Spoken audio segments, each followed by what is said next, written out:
G'day, I'm Ian Smith and I've just about finished my 24-foot Ranger class gaff-rigged sloop, and it's about time to reveal the name.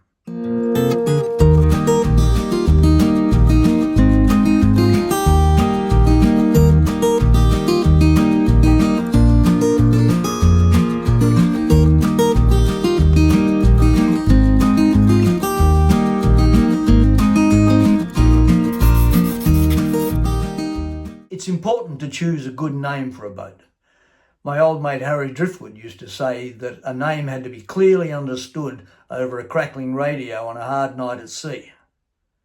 Now, this boat's not going any great distance at sea, but it's still important to have a good name. I asked Bill Gale, the grand old man of the Ranger fleet, whose father designed the original Ranger, for a suggestion for a name. He said his father Cliff liked to use names like Ranger, Vagrant, Vagabond. He suggested Wanderer. I've travelled a fair bit, but I'm not really a wanderer. I've lived in the same house here for more than 30 years. So I looked around for another name. An ancestor of mine ran a trading ketch in Bass Strait called Ariel.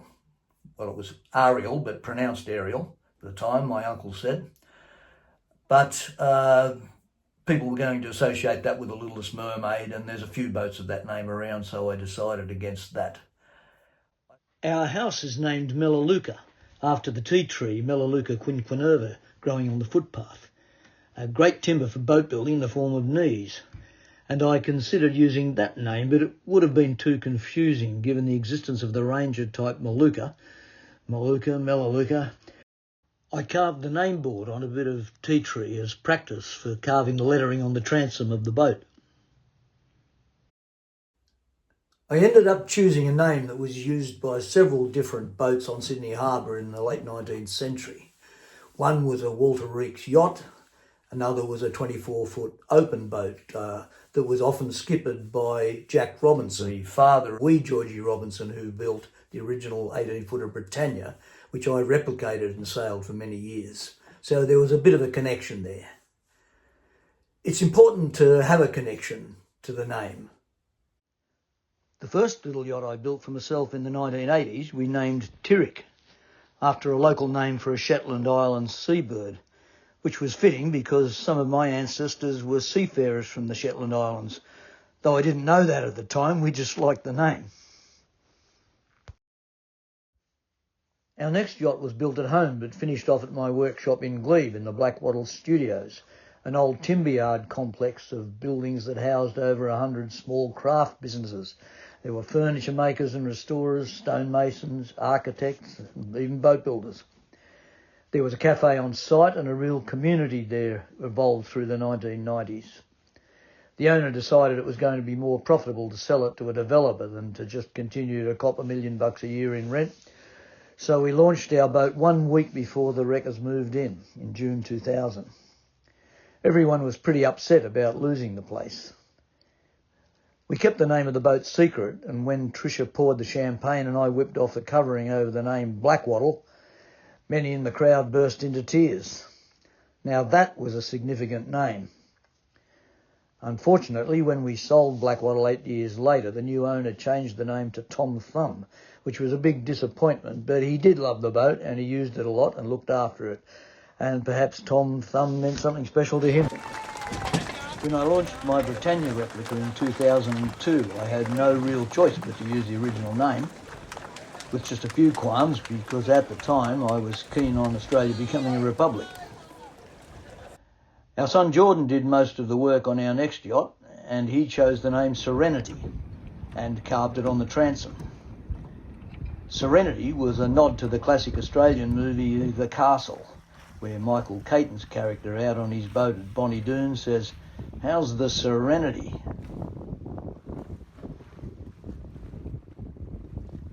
Well, we've had plenty of that.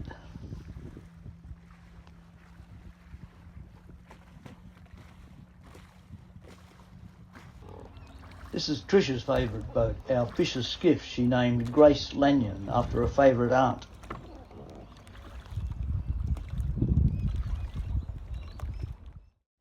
We had a name reveal party at our house with owners of the other boats in the class, shipwrights that have worked on the boats, and guest of honour 98-year-old Bill Gale, whose father designed the boat in 1933.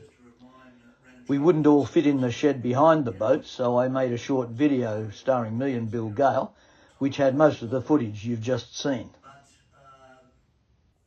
A few years ago, I sat Bill Gale down and asked him to talk about how his father designed the original Ranger. When he ended up designing the Ranger, it took him 10 years to design it, to lie in bed and think about every aspect of it. And by the time Billy Fisher started building it, Cliff knew where every fastening would go. And he went down there and he went down there, it was during the Depression, didn't have much work to do. He went down and supervised the building, and Billy argued with him. Billy was a champion builder, sailor, and designer of 18-footers, and he wanted Ranger men bigger than the quarters. He said, much better. I think Billy had on in an 18-footer, you put a whole lot of big blokes there, and they got them they were great friends. We got quite a discussion about this. But Cam Fisher, that was his initials, Billy's father who owned the business, said, Billy, you build the boat the way that Mr. Gale says. Stop arguing.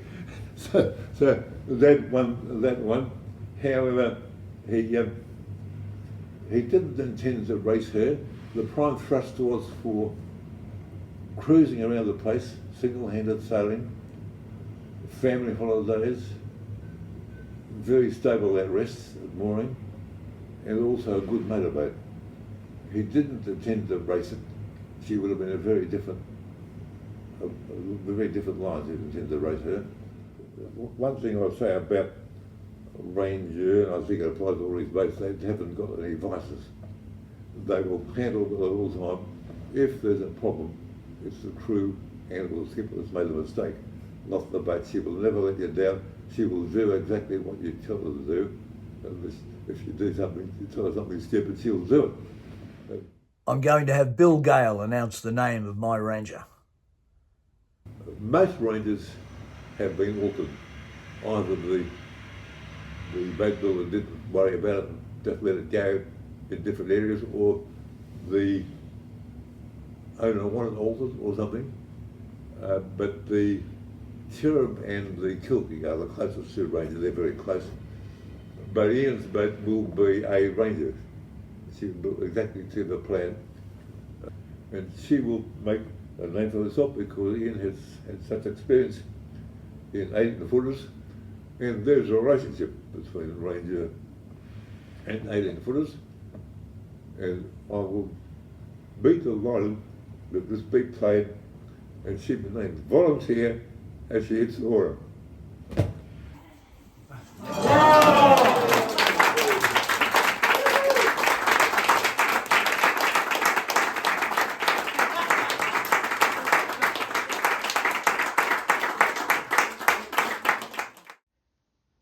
Here's the boats I named her after.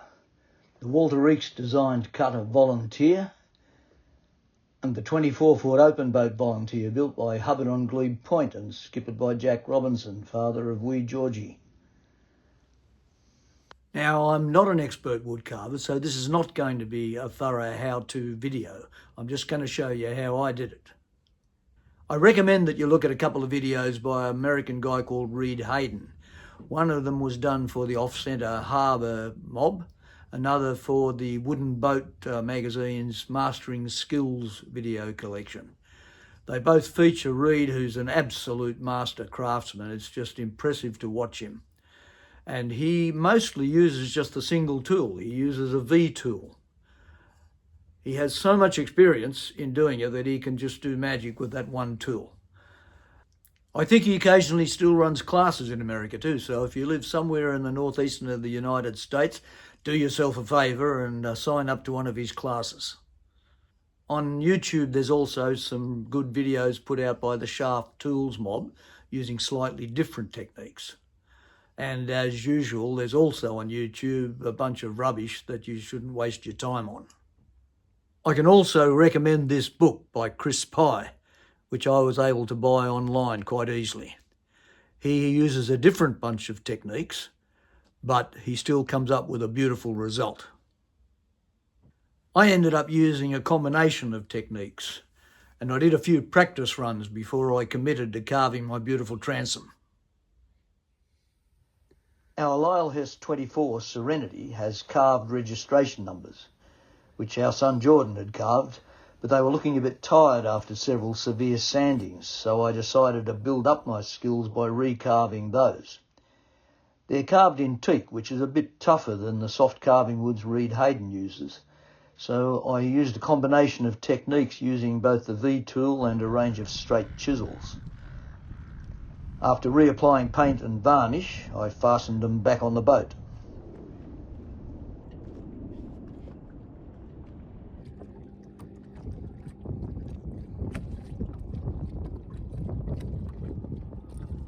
For more practice, as I mentioned before, I carved a name board for our house, something I'd intended to do for a while. Again, I used a variety of techniques. Tea tree is a difficult wood to carve, with lots of cranky grain. For even more practice, I carved Volunteer's name onto a Huon Pine planking offcut. The Huon Pine is an excellent carving timber. Again, I used a combination of techniques, doing most of the straight lines with straight chisels and finishing off and doing the rounded bits with the V-tool.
When I started on the actual boat, I laid the letters out carefully and viewed it from all angles. Then I used the same combination of techniques as in my practice runs, doing the straight lines with straight chisels, some of the curved lines with gouges, and then finishing off and cleaning up the rounded letters with the V-tool.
I did chip off a couple of the sharp points of the letters, the V and the N.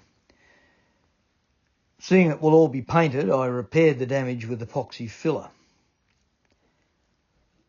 I taped it all up carefully, then primed and painted with the same green gloss I used on the boot top.